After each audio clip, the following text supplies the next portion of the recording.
New Yorkers will head to the polls tomorrow to cast their ballots in this year's congressional primaries.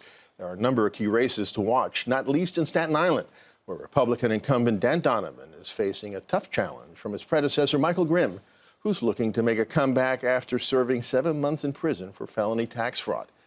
The New York Times calls that race, quote, possibly the most interesting Republican primary in the country.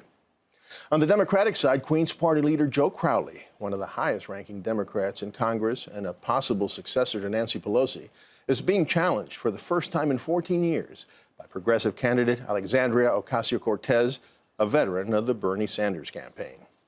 Democratic incumbents Carolyn Maloney, Eliot Engel, and Yvette Clarke are also facing insurgents within the party. With Democrats determined to take back control of the House and maybe even the Senate this November, the stakes couldn't be any higher.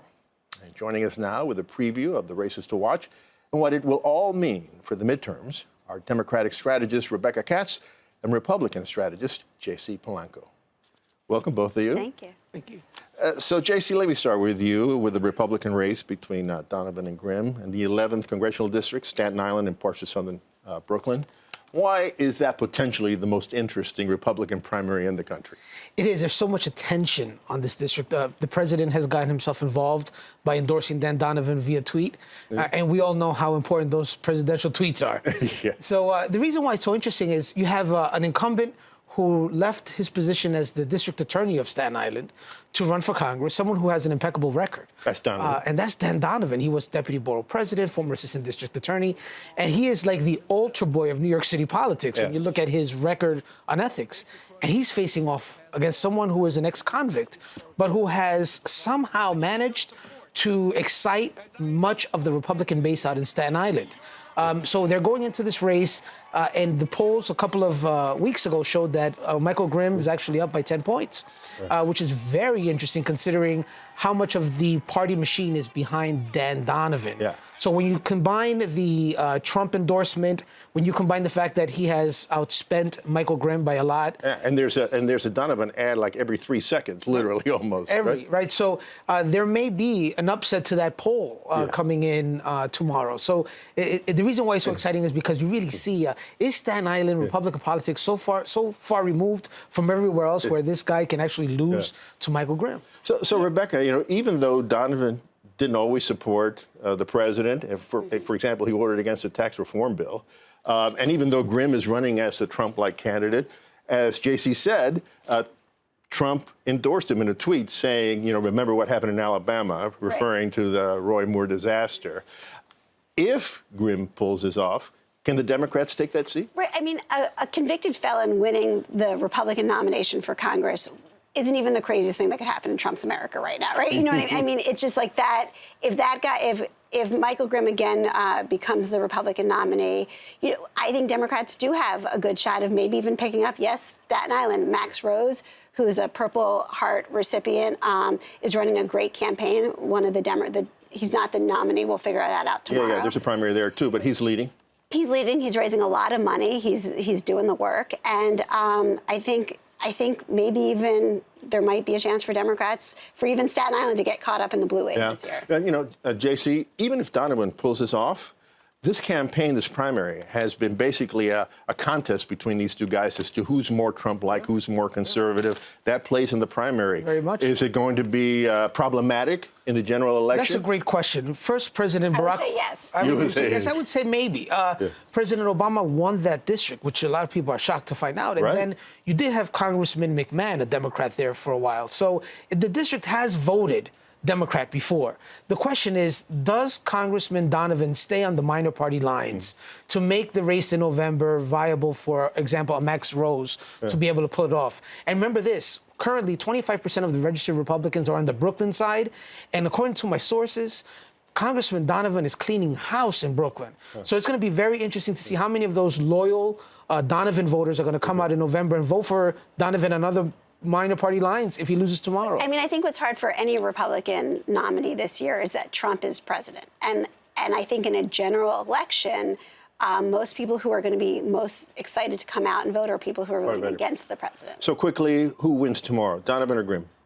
It's hard. I am scared to say. But go ahead and say it anyway. But I think Donovan may pull it off tomorrow. I think Graham will win. Okay, all right. Let's move on to some of the interesting Democratic, I hope he'll win. Democratic races. As I mentioned, Joe Crowley is facing opposition for the first time in 14 years in Queens.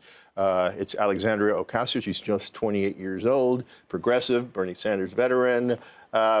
Give us a lowdown on that race. She's a very impressive woman who has spent years as an activist fighting the good fight. She has now come back to her district. And just, the district that Crowley represents is actually 70% people of color. And Crowley is, a 50-something white man. And what's interesting about this is the Democratic establishment is really rallying around Crowley and not giving any love to Ocasio, who is really the future of the party. Like, if you look where that's Democrats happening are, across the board with the Democrats. At least that's what the progressives say, I mean, right? I think if we're really going to be the party that brings in more voters, you have to show them that you respect their choices. And I think that for a lot of these primaries, it's healthy for democracy. And it's healthy for Democrats. If we can actually get the best, most exciting candidate in a primary, we can win the general election. We can get people turned out and excited. But if we keep bringing the whole party establishment around, like the incumbents, and try and make, what's interesting about tomorrow is there's a primary on Tuesday, but then there's another primary in September. Yeah. And this is, we'll talk about that in a second. and so it's a federal primary tomorrow. Then there's the state primary in September. And what they're trying to do is reduce turnout as You much mean as the possible. reason they have, I've always wondered, Yeah. why do they have these congressional primaries by themselves in June? It's to protect incumbents. It's really. Right. So, And so it costs the taxpayers extra dollars, but that's the exactly, to reason. protect incumbents, because they want their people back in power. And it's a way, even in New York, that's 2-1 Democratic. We want the party just wants their old Democrats. Well, a few things. Congressman Crowley's my congressman. The reality is that in the Bronx, for you to lose a primary, you must have done something terribly wrong. And for the last 14 plus years, Congressman Crowley, in all fairness, has brought hundreds of millions of dollars to the district. Yeah. He's very popular. He stayed completely out of any scandals. And I live there, so I would know. Is that the bar but now? No, I gave you a few. Right. I said he brought hundreds of millions of dollars. He's completely stayed out of scandals. He's present. And I'm a Republican, and I'm telling you that I live in his district so that I can talk from experience. Now, the thing is this. In the Bronx, there tends to be this idea that you should somehow work your way towards a position like Congress. Right. Now, it's the pay your dues thing that I never subscribed to, but there is something to be said about how much involvement have you had in the community. And it seems to me that, I don't know Ms. Ocasio, I'm sure she's very excited and very exciting to some. It seems to me that her rallying cry about abolishing ICE and taking the party further to the left doesn't exactly match the district that Congressman Crowley represents. I live there, so I can tell you that these guys are not voting Bernie Sanders. They're not voting for the Bernie Sanders wing of the party, and I think he may resonate a great deal still with the district. Can we talk about what paying your dues means? Because no, I said I don't subscribe to that. But there's this idea. There's this idea that paying your dues is, but the way that Crowley paid his dues by being the Queen's Democratic chair, you know what I mean? Yeah. Like, this is the Queen's boss, as some people call it. Yeah, and it's like, is that how you pay your dues? You just do the party play? Because she's actually out there, working. She was at Standing Rock. She worked on campaigns. She's an activist, and she's coming home. Right, a lot of people work on campaigns. A lot of people are activists. If Ocasio doesn't pull this off, and most people don't think that she will, I wouldn't count her out. Okay, but let's say she doesn't. Crowley wants to be the next Speaker of the House, the next leader of the Democrats in Congress. Might he be? Would he be? Could he be the next Speaker of the House? I mean, he could be. It just depends what the Democratic Party and what the members in Congress actually want for the future. I mean, I would think that our party is getting a lot less white, a lot more Western. It would be interesting that if we would have a white Democrat from Brooklyn to be the head of the Senate and a white male Democrat from Queens to be the head of the House. Like, I think America is changing. Rebecca, if I may, I think that kind of thinking is going to cost Democrats in November. You have a perfect opportunity right now. If I were a Democrat, you're in a perfect opportunity to get away from that type of politics, to be able to win in November. You could actually win the House and win the Senate and probably beat Donald Trump in 2020. But if you keep pushing the party, keep pushing the party to the left, you're really pushing people away that you need to bring into your party. And I think that's the wrong message. My party did the same thing, Rebecca. We moved so far to the right that it's become ridiculous. Okay, we have 2 minutes, and I want to talk about what people thought was going to be a blue wave a few months ago. According to polls, Democrats were leading Republicans by double-digit numbers.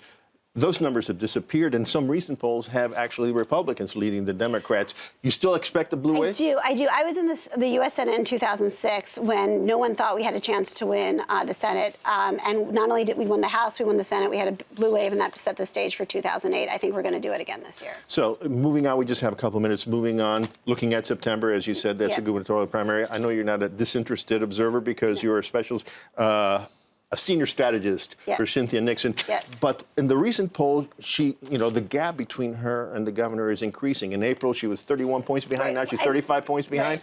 She's got 6 weeks. Right. I don't think, well, we've got a few months. I don't think that the gap is increasing. I actually think we're narrowing the gap. I can feel it on the ground. I think that there's broad discontent with the governor right now across the party, actually across all parties. And I think we're going to win in September. I think you're going to see it. She's laying out her issues. People are excited by it. She's really got the base excited. I think you look at who's going to actually vote on, a random Thursday in September, and I feel very good about our chances. What do you think, JC? I don't know. I think the power of incumbency is something serious, something real.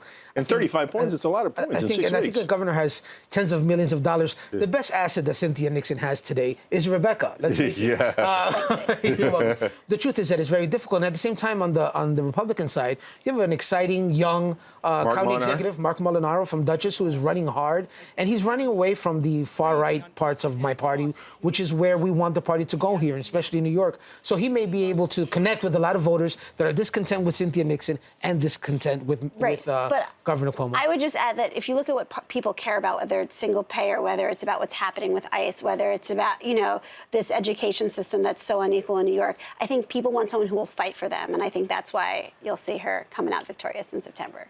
Okay. Well, we're going to have to end it there, guys. Thank you so much. It's a very enlightening conversation. We'll see how right you guys are about everything. I've been wrong a lot. So don't hold your breath. Thank you. Thank you very much.